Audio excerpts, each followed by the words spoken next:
I think we should just start like this, Jay. I mean, I've been recording for 3 minutes now. Oh, okay, perfect. Oh, I need my lip plumper. I bought one. Lip plumper. There are words that'll never come out of my mouth. I hope not, Jay.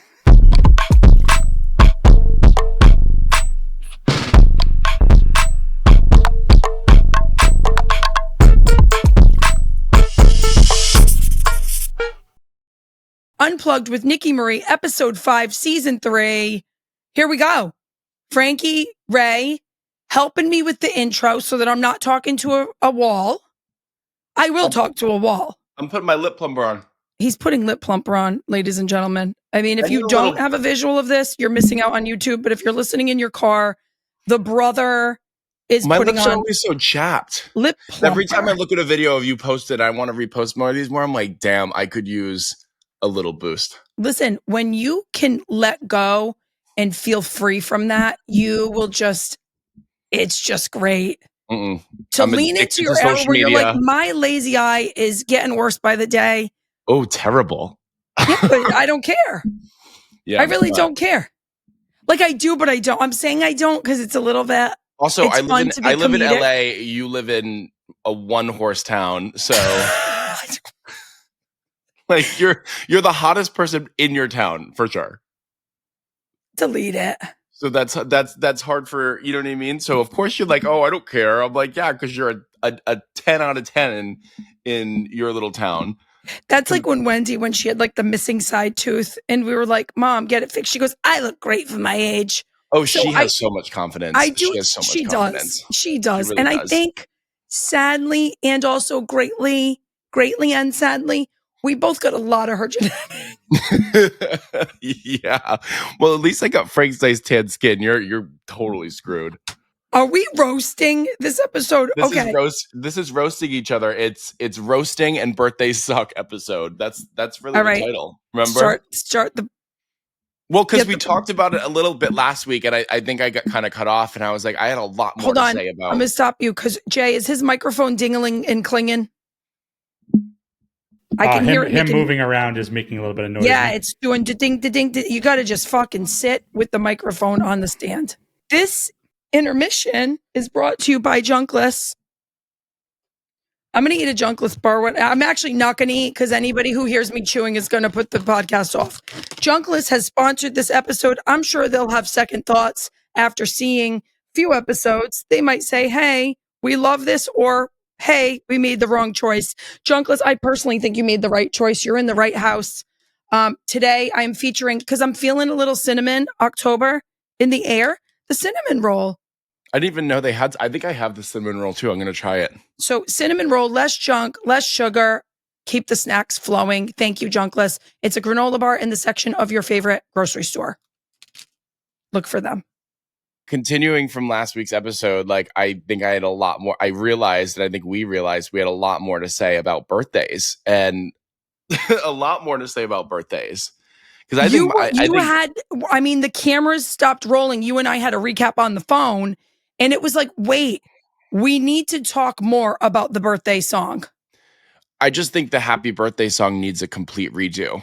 When was the happy birthday song invented? Can Abby look that up in the background? When was the first, like when, you know how there's like a single drop? Like when did the happy birthday song drop? Who dropped it? What year? It? Was it the 1700s? I mean, I love a celebration. 1893. 1893. And we haven't had a redo? Composed by sisters Mildred and Patty Hill. And why? Were they just like happy birthday? It was part of kindergartners' good morning song tradition. Song tradition, and we just decided to keep it alive in classy restaurant, adulthood, happy birthday, torture situation. So let's run through your little situation, because I heard Wendy's side of it this week. Okay, let me go back to the birthday song, because now I like Mildred and Kathy. I love that we're still doing this. I love that you're talking to them like they're 100% still alive when they're 100% not. We may have been the only two people to say their name out loud in a while. So I think they're like, yes. Okay. They're like, this is great. Well, maybe their descendants are listening to this, but I need to hear the side of the story of your birthday song situation this week. Okay. I heard a really funny side from Wendy. Okay. And I'm Layla's curious. birthday. I think the best thing about our family is I'm the outside, like the outlier. So I hear everybody else's stories and I can be like, ooh, who's lying or who's exaggerating? Because I'm hearing a story, but it's told differently every single time from every Wendy's lying. Well, Wendy's lying. Wendy's exaggerating. Every time you and I talk, it's like the game telephone that you used to play in elementary school. Yeah. Or like we used to play it as a team bonding at UConn. Is like you're going to whisper this one liner into this person's head, and by the time it gets to the end of the line, but for us, the story's different. It's only one person. For us, it's Wendy. It's like Wendy says elephant. It's not like I hear elephant. It's like I hear seagull. Like it's not even changes close. The story. There's something mentally there that I think maybe in a few weeks I have a guest on who maybe can help to diagnose some of this stuff. But anyway, okay. Here's the story. Blowout weekend for Layla turning 11. Can't even explain. Well, explain it. Explain it for her. Yeah, for her party, she had like Kardashians level treatment. Okay, all the bells and whistles. So then her Monday is when her actual birthday is. Yes. So why would the party? You had such a great sleepover. Don't downplay that. Like you set up these tents in. I didn't downplay. I just called it Kardashians treatment. Yeah, talk about it. What did you hear? I thought you just wanted to hear. Okay. Nicki used to go to sleepovers without a water bottle, without a slumber bag, sleeping bag, without a pillow. And we slept on a hard floor. No parent cared about the temperature in the room. A white noise machine. Are you kidding me? You were next to a boiler room and you were happy to be there. Mm-hmm. Mm-hmm. My daughter, however, white noise machine, perfect temperature on the little side panels, central air, tents set up by Pop-Up Party, Massachusetts. Each kid had their own mattress, tent, decor, Swedish candies bag, sunglasses for the theme of beach, the light blue, the whites, the beachy theme. I don't even know what else to say. Went to Hibachi. I almost got us a limo to take us to Hibachi and back. Was the limo for you or Layla? The limo was like, and then I said to myself, you're going too far, girl. Yeah. There's no turning back if you do. So we went in 2 cars, went with that. The kid, my kids did. We went that. I don't even know what to call them. Co-parented at Hibachi. Okay. Brought 7 kids to Hibachi. Did you sit near each other or across? Across the way. We were fine. Across the way. We were fine. No limos. And then a limo for anything. Got home, and the kid. That's when we got home from Hibachi, and the surprise was like all the stuff was sent. You met Carrie Cupcake when she brought the cake to my birthday. She's amazing. She's amazing. She's somebody. She's a girl who knows a guy who knows a girl who knows. She is great. I love her. Super, Rhode Island. Super, Italian. I love that girl. I called her 2 days before because she's ADD like me. I said, "Hey, are we good with the cake?" She's like, "Yeah, remind me what you're doing." So I said, and I know she's going to show up when she says she is. She goes, "Hey, let me call you back." She goes, "I just got you tent. You want sleepover tents?" And then Swedish Fish delivered bags of candy. Yeah, no question. Just boom. No I love question. that person. Just like I'm there. No question. Hey, she's been trying to reach out to you in your DMs. You haven't seen her DMs. She wants to come to Layla's party. I love it. So anyway, all right. So Layla's party. So I'm thinking this is where parents go wrong. The expectation is here. I'm pointing to the roof. The expectation is here. And then you expect that on Monday for Layla's birthday, she's going to be like, "Mom, that was great. I can't even imagine having a better mom than you.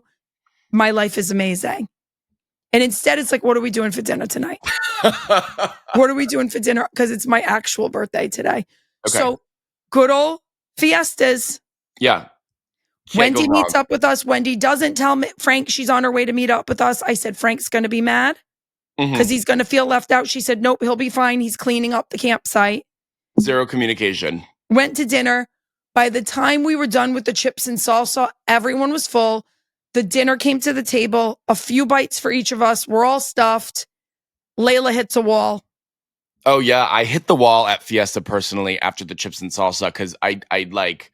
We went. So it was a good batch. It was a good batch. Great batch. So jump ahead. She's now cranky. Her head is on the table. She's exhausted to the point of despair. Layla. Yeah. Well, because they didn't sleep at the sleepover. There's never any sleep at sleepovers. This is 2 days later. And yeah. Okay. So on the table, and I'm like, shut up. Because now I'm just thinking, like, we grew up in a time where your body language was important. Mm-hmm.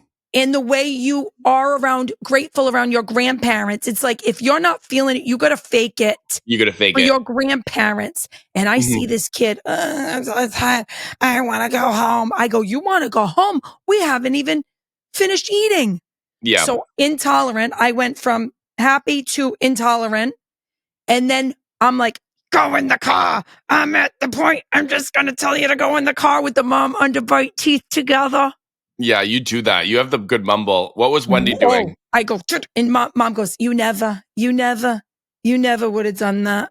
You never acted like that with your grandparents. So now Layla's flaring up because we both are coming at her. And I said, Mom, total let me mental do manipulation. This. Right. So then Layla's about to crash out. One of us is going to go in the car. I look up. They're coming over with that sombrero, and the whole team walking over. We look at each other. They put the sombrero on her, start singing. We all start cracking up. And I looked at her. I said, this is the epitome of our family. Yeah. This is our family. It's a very accurate storyline of Wendy. She was like, we were all fighting, and peak fight. This is when they came out with the sombrero and peak fight, sombrero. And then how can you not, like, you just got to laugh it off. You also, as a parent, you have to be flexible. It's just the way it is. All right. So Frankie, hold on. Before you go, any songs, any snacks that we need to know about this week? Because this is important to me. Well, we all have a new Tate McRae song that is very lore, tit for tat. And if you don't know the drama of her and Kid Laroi, read up on the drama, then listen to the song. More drama we have is the Nicki Cardi Twitter beef. Love it. So the Nicki Cardi Twitter is, we can go into that even more next week because it is so funny, but it's also so savage. Like, they're coming after each other's children. Savage. Coming after each other's children. Like, you don't put the children in this. Like, wait, imagine. But you love both of them. So how are you feeling in this? Oh, I love it. I went down to the beach yesterday for sunset because I was like, I need a good place to catch up on this Twitter. I'm not much of I'm so chronically online. I have just given into it where I'm like, I don't need to go watch the sunset. I don't need to go. I go plop near on the beach and I pick up my phone and I'm death scrolling on Twitter. That's what gives me pleasure. Not looking at the ocean, not looking for peace.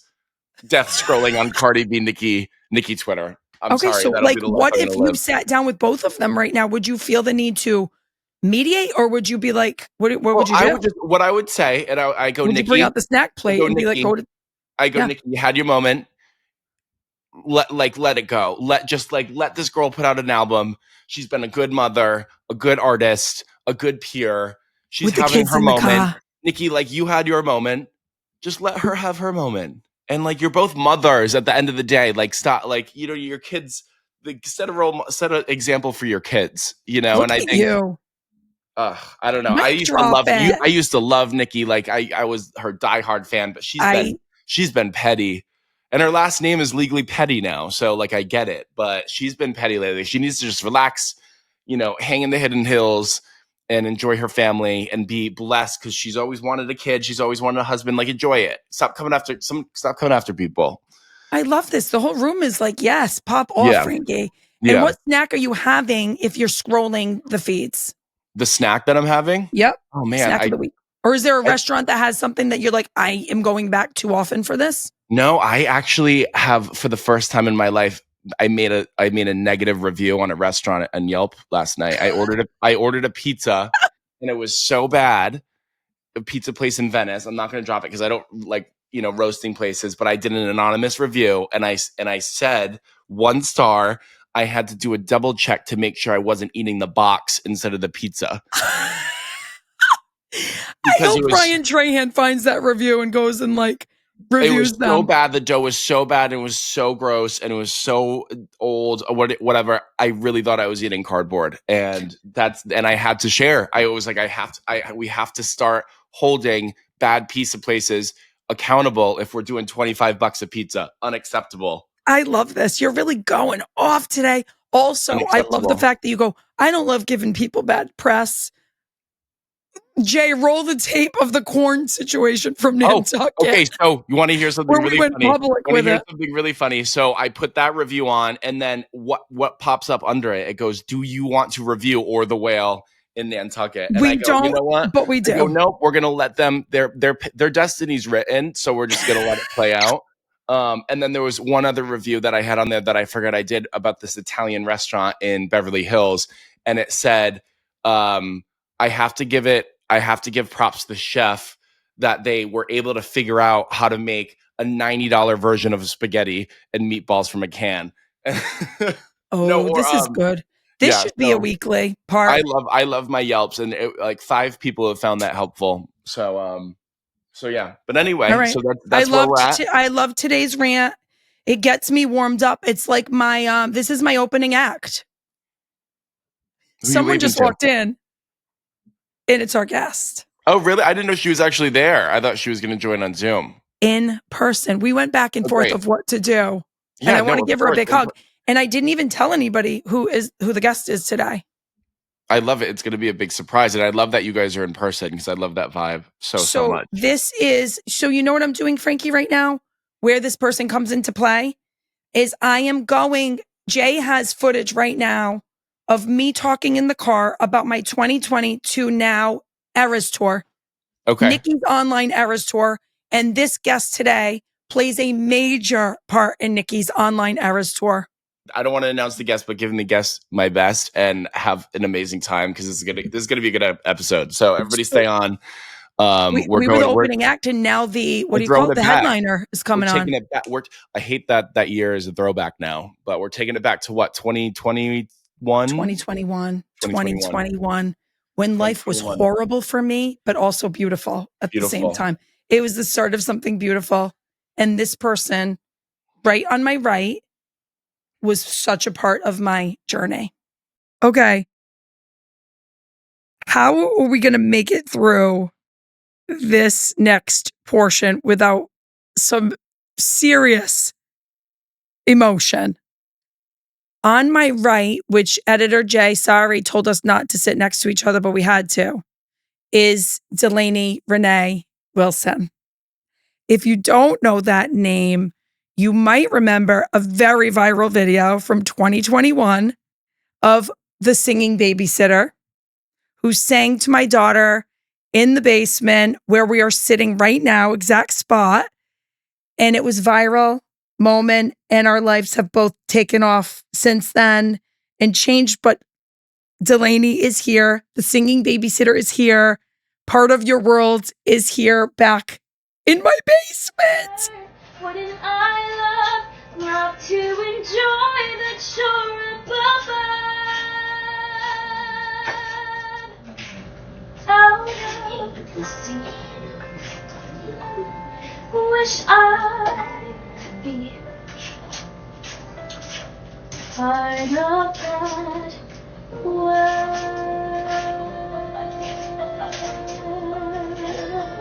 Hi, Delaney. I'm already gonna cry. All right. Oh my God. Hello. Where do we begin? We begin in 2021. And like, if you could go back in time to that moment, knowing what you know now, where would you begin with this? Knowing what I know now. Oh my God. I think I would not want to know anything about what would happen because everything that happened exactly the way it was supposed to. And it was beautiful. And it started with a Facebook advertisement from Nicki. Oh, a Facebook ad. Yes. Go back to that. It started. Yes. So it was summer after COVID, and we had all been through a lot. Right. So little Miss Delaney was just looking for an extra job to take up. And I had done babysitting before and some social media management and editing with my dad and his company. So I saw a Facebook advertisement from Nicki looking for somebody who played both parts. And I was there. And she said, send in a TikTok. We have to find as your that application. TikTok. It's somewhere. It might be private on my account. I forgot, Delaney, about the Facebook application. I forgot that you sent me a video. Yeah. We have to find the video. And I hired you literally right after you sending me that video. Find the video. Yes. I came over with my notebook and my planner. And in that moment, I did not know you sang. And one of your former teachers texted me, he was like, hey, did you hire Delaney? You should hear her sing. And so one day remember we were in the kitchen? Yep. And I was like, Delaney, I heard you're a really good singer. She asked Can you me sing about something? it. And I think that's the day you sang What About Us by Pink.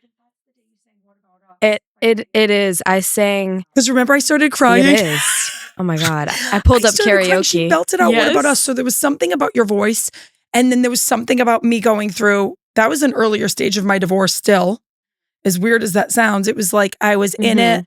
And the What About Us lyrics were coming out of your voice. And the kitchen was echoing perfectly. And I was like, Delaney, are you actually kidding me with that voice? And that song was my second song I sang on the audition on American Idol.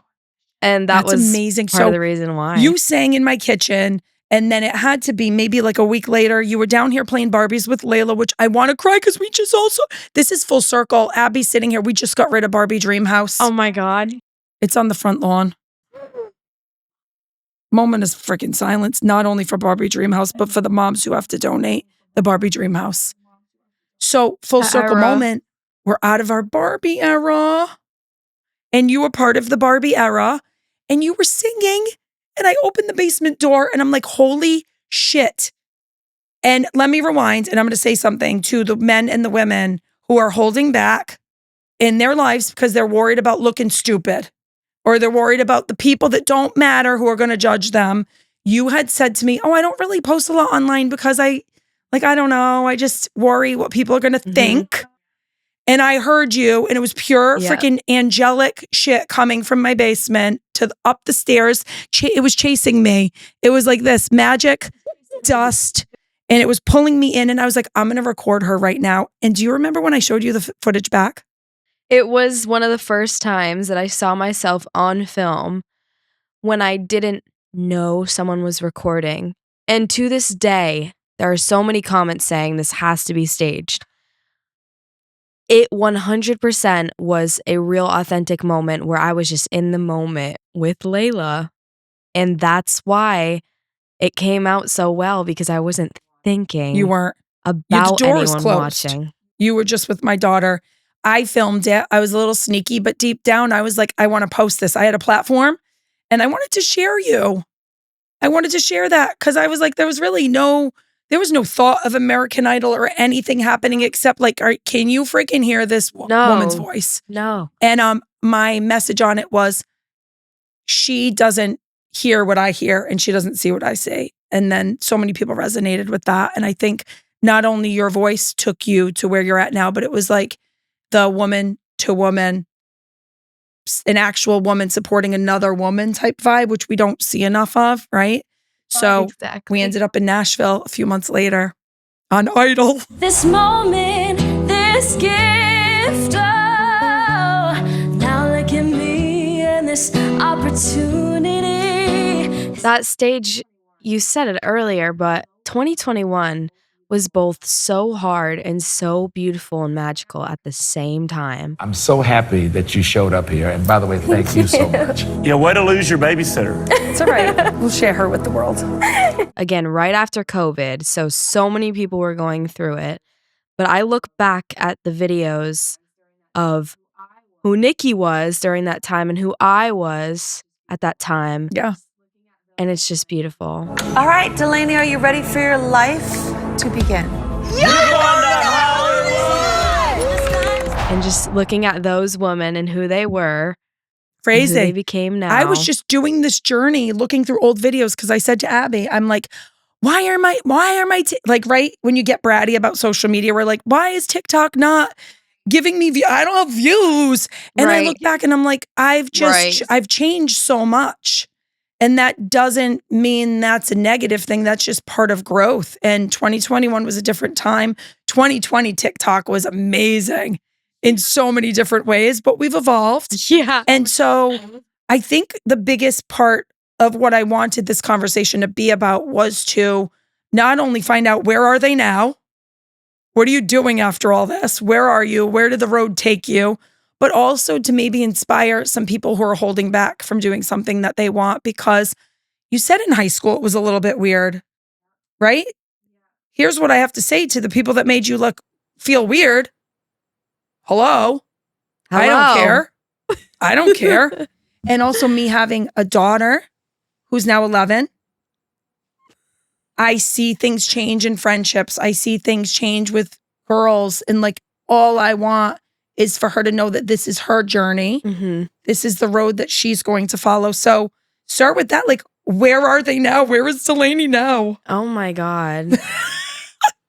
I had so many confidence issues. And of course, bullying happens to a lot of people, but especially on the show, I still was very overwhelmed with who I was and who I was going to become, nervous of how people were going to look at me and not how I looked at myself. And that's what needed to change. And it wasn't the people around me, because I had Nicki, I had my family, I had my friends all telling me other things.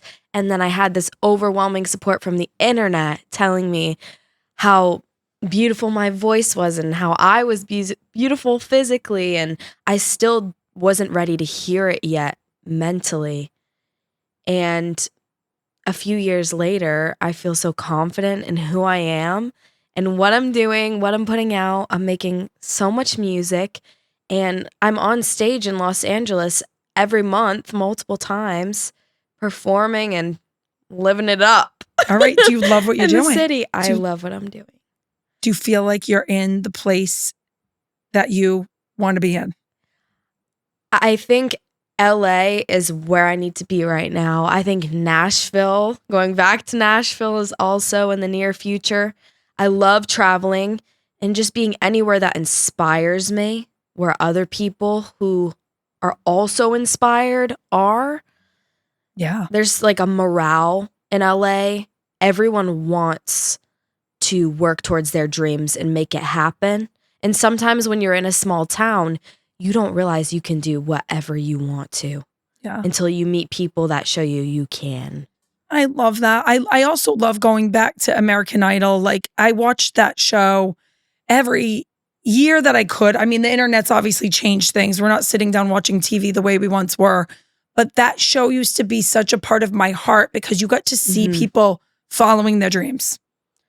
And I don't know if you remember, the process of Idol was something that neither of us knew about. But you were there all damn day. You were talking to people that you didn't know that were in the same boat as you, trying to live out their dream. And I remember being so emotional because I was like, this is exactly what I want to be doing, is watching people find their potential and reach it. It was real. Yeah. It's not real until you're there. And when you're there and you're surrounded by everyone who wants this and is so talented, it's both overwhelming and so magical because you feel safe. You feel like you're in your space of people. And oh my God, my season, I have to brag about my season because come on. What season number was that? I'll have to. 20. Okay. And the success that has come off that season, we have Tristan Gressitt, Cameron Whitcomb, Ava Maybe, Paige Fish, Nicolina. All these people are so successful right now, and more. Jordan Blue, which Jordan Blue just got in the finale of America's Got Talent with a golden buzzer from Howie Mandel. Wow. And he didn't even get aired on Idol. there's so much talent that goes through and they don't even have the capacity to show all of it. Yeah. Because that's how many beautiful people are there. Wow. So what is it like? What ended up happening to you? Because I know when you were back in Idol, you were so set on doing your genre, doing what you believed in. Remember, I was like, because I don't come from the music industry, I'm like, sing What About Us? It shook my soul. But you were like, you stuck to songs that spoke to you. So tell us about what that genre is. Yeah. So soul has just always resonated with me since I knew I wanted to do music.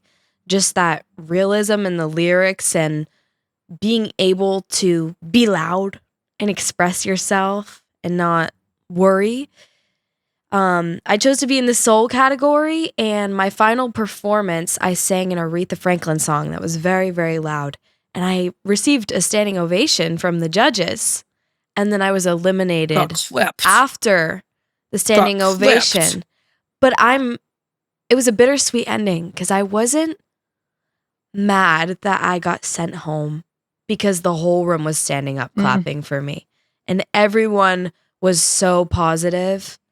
Yeah, and you made friendships. I remember hearing you and Nicolina would be on the phone together. I love her. Tristan, you still play together? Oh, yeah. Tristan Didn't you write a song together? Yes, we wrote a song and we just went on a tour together. We sang with Stevie Wonder together, which is a whole nother thing we got to get into. Yes. Still talk to Nicolina. Just sang with Jordan Blue the other day in LA. It's a community. All right. So this is where I want to go from music more to life of what happens to a woman when she finds her people. Oh my God. I wrote a song about it. Tell us. So I wrote the song People because in LA, I was tired of not getting smiles back from people. So I wrote a song about how they're just not the right ones and you will find the right ones. And when you do, you'll just be a ball of light and joy and all of you will be supporting each other and having a good time. That's how I feel right now. I have such a strong support system and I feel so loved and I love so many people. Oh my God. LA is difficult to find your way, I guess. Yeah. When you get there, Markel Washington, have to shout out. Just one of my best friends out there introduced me to so many people. I'm sure all of you know who he is. He has over 11 million followers on TikTok, and he really is how he acts on camera, just a ball of light. Those are my people in our little friend group we have out there, just all creatives. It's I great. love that when it's almost one of the stories that it made me think of having you on. So I was telling the story about how there was a field hockey coach at a camp. So music to you is field hockey to me, right? Sports to me. So there was a coach the summer before my sophomore year at a camp at UConn. And I had no idea that I was good. I was kind of probably where you were with music is like, oh, okay, I guess I'm athletic, but I'm here to have fun and to do what I feel happy with, which is be with my friends, stay overnight in a dorm room and like live it up with my girlies. Yep. And the coach at that camp that I had was from the Netherlands. And he told the head coach of that college to come see me play. And I just think about the power of like one person. So what you just said about Markel. Yeah. The power of like one person and how you can literally change someone's life when you don't even realize you're changing their life is a beautiful thing. So that's really like the message is me sharing a TikTok to like just see something in Delaney, you at UConn sharing the conversation about me and my talent, Markel bringing Delaney into his group where he's already got his shit established out there. Like we just need more of that. It's so crazy. Because you opened so many doors without knowing even one would be opened. Yeah. At all. Yep. And it's because you saw something that you believed in and you acted in it. And there was love and womanhood. So important, womanhood. Yeah. And just being there for someone else and being that support system. Look what it did. Oops, yeah, I don't think it's that complicated. For some reason, I don't. It's like it makes me want to pay attention to it more. And then what I saw in you then, different than I see now, is you were just, it's like I could tell you were hurt by people in our town. Mm-hmm. And I couldn't understand that because I was like, wait, everybody always has liked me. I don't remember there being any drama. And again, now being a mother, I just want to protect my daughter from losing herself in that. So what would you say to the moms who are raising daughters? So we haven't even talked about your family yet, but for the moms who are raising big dreamers, what's the Delaney message? For the moms that are raising big dreamers, you know, you did such a good job and my mom did such a good job to just let your kid know that there are no limits unless they're setting them for themselves with what they want to do. And just being an example of a free-spirited woman, if you don't care about people's opinions, if you're being funny in public, making jokes with your kid in public, writing them silly notes in their lunchbox, down to the little things like that. My mom was always someone who just wanted to make us laugh and show us that we were loved. And I am not a serious person because of her and my dad. And they just showed me that I can be silly and express myself and be a creative. And how did they get you through, or how did you get through with them? Because I love the family dynamic. It's something I'm so interested in.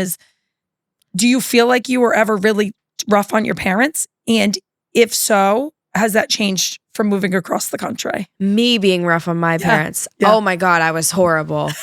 During COVID, I was horrible. During COVID in 2021, again, I just didn't know who I was. I was so upset with who I was. Mentally, I was so off. So that put me off physically. And I was crying all the time in my room all the time. It's so sad. But after 2020, started getting myself back together again, worked with you, did Idol, which I wasn't ready for everything that happened, but it was meant to happen that way. And I slowly started regaining who I was and that spark back, because I was always such a fun and outgoing person. And it got taken away a little bit when we were trapped inside behind screens. Yeah. So I was really rough with my parents during that time because they felt like they were doing everything and they still couldn't fix what I was feeling in my head.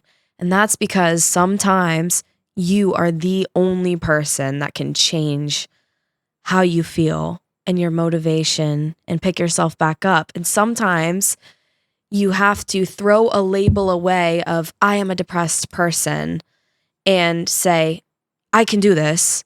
Today, I'm not going to be a depressed person and take this step. Oh, listen, sorry. I'm loving this. Do you know how many parents need to hear that right now? I just know, Jay's got kids. He's over here on the other side of things. He's got kids that are growing up, and he and I, when we're not talking about editing, we're talking about parenting. Yeah. And it's like we take everything so personally when it comes to our kids that this is a good reminder, like, just keep showing up.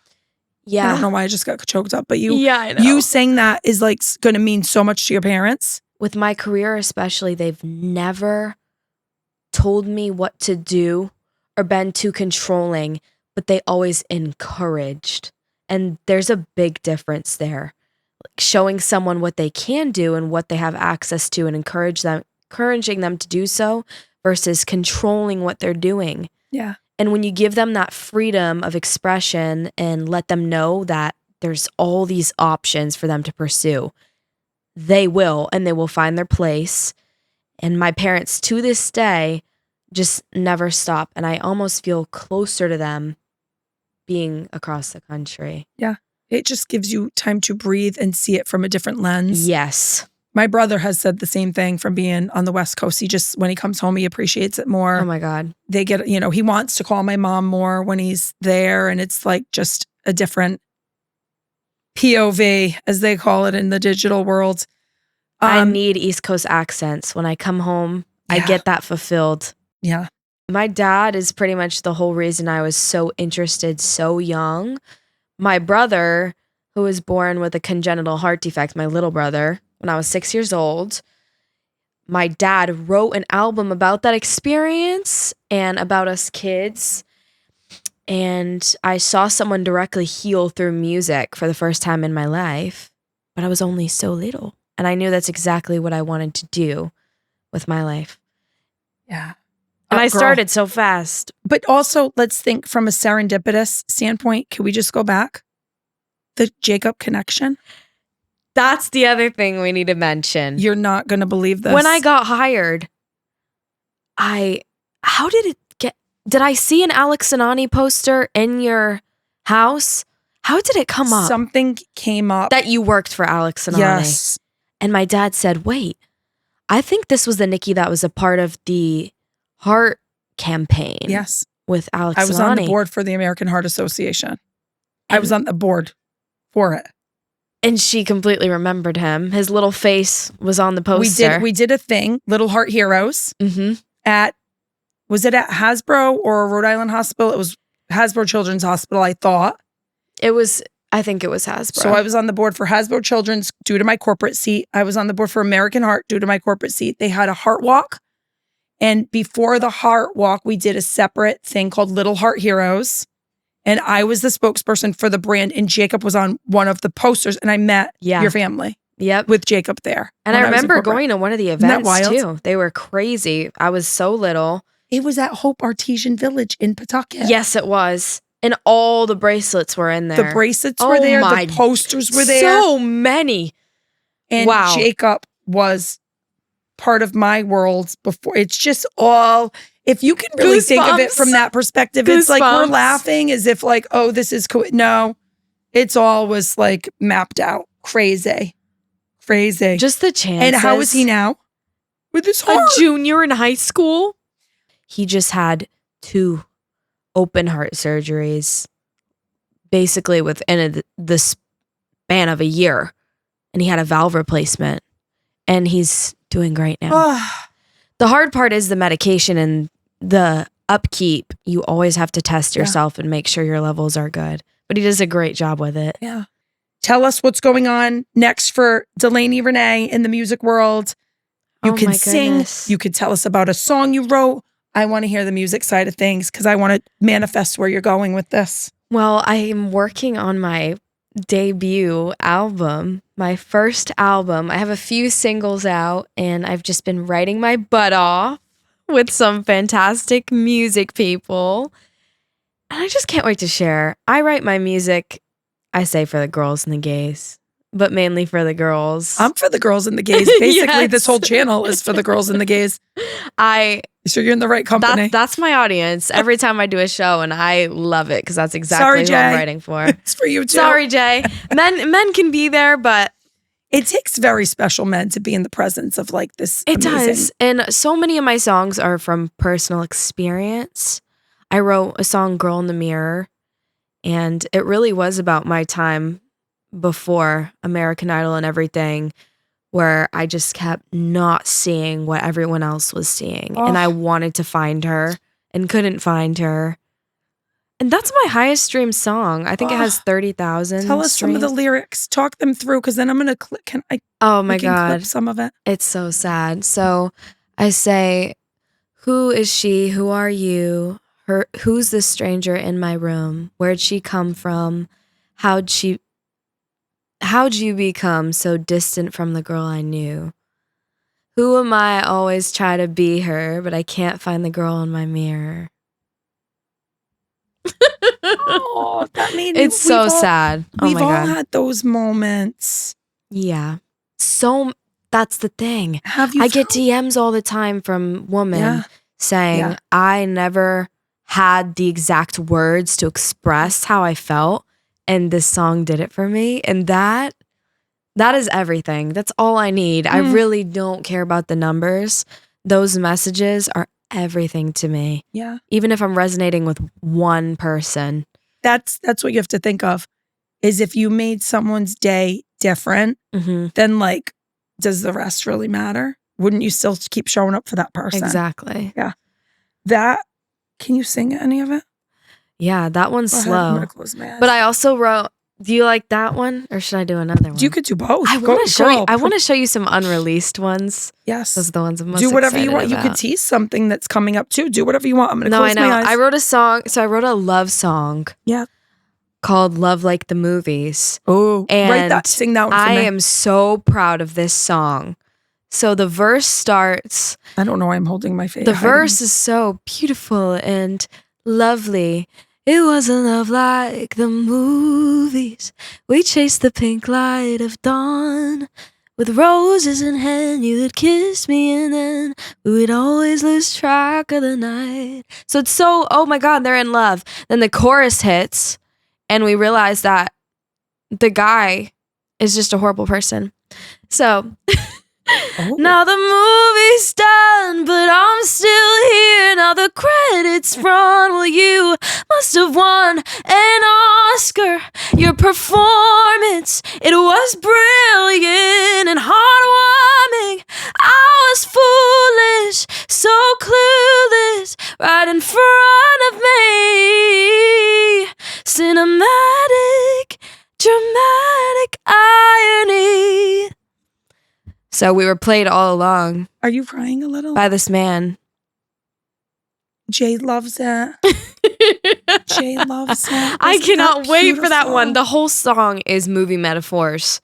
So I was so proud of now the credits run. Well, you must have won an Oscar, babe, because that was a great performance. I believed you the whole time. I think when you go on stage, I want to make a debut and be that voice. Oh my God. Yeah. Do you see yourself?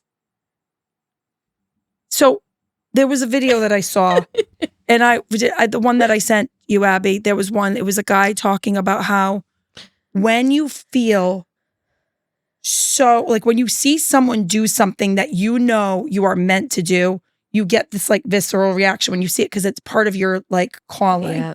And it's really part of your journey. And I do believe that. I believe I've manifested everything. When I saw, Brene Brown years ago, I was like, I feel like I want to do that. Doesn't mean it was the exact TED Talk or the stage she was on. It was like, I want to do something where my voice is heard for people to help others. Do you see yourself on a bigger stage? Do you see yourself in a, tell us what it is. Close your eyes and tell us what the manifestation is. And I know exactly what you just said. Every time I'm at a concert or at another performance, I just get this itch that I want to be up there and sing all my stories for people to hear and relate to. I want to give that feeling that those girls get when they message me to everyone I possibly can. Music is such an outlet and a way to communicate. It's so important. It's so special. And I really believe in myself. I don't get nervous ever on any stage, no matter how many people are there. And that's how I know that there is so much more for me, because there's no stage fright and I'm ready for it. And I've been working so hard these past 3 years in LA. And it's all about to start coming out. Music takes so long to be made. It does. And also the process, it could be one of those hits that just literally takes you from Benson Boone. I love this for you. I love this for you. Okay. So to close this, the biggest thing I want to ask now is the girl in the mirror. How is she now? I'm so good. I'm ready and I'm motivated. And I just feel happy, healthy, and blessed. That's the truth. And I can't wait for next year. Are you proud of yourself? I am. Do you look at yourself and feel proud? Yeah. You really do now. That's a girl. That's a wrap. That's all we needed to hear. Thank you to Unplugged listeners. Delaney's here. This is not the end of the story. This is just a check-in. Do you do the same? Do you look at yourself? Oh, yeah. And feel proud? I'll start crying. Jay's used to me crying. I am really proud of myself as a mother. That's it. You're such a good mom. Tape. You're such a good mom. I am proud of myself as a mother. She's everyone's mom, guys. We know this. She's the den mother of the musicians, of the field hockey players. I used to think a den mother was just like a strip club mom. But it turns out a den mother is the one who wants to protect the other people, the other women in that group. So just den mother is going to be that's going to be mother. Like when I'm in my 50s still doing content, just call me den mother. I'm a Leo so the lion too. It makes Guys, sense. this is the new bio. This is the end of this episode. Thank you for being here. I love you, Delaney. We got to catch up now. Thank you so much. For real. For Without real. the mic. Love you guys. Love you.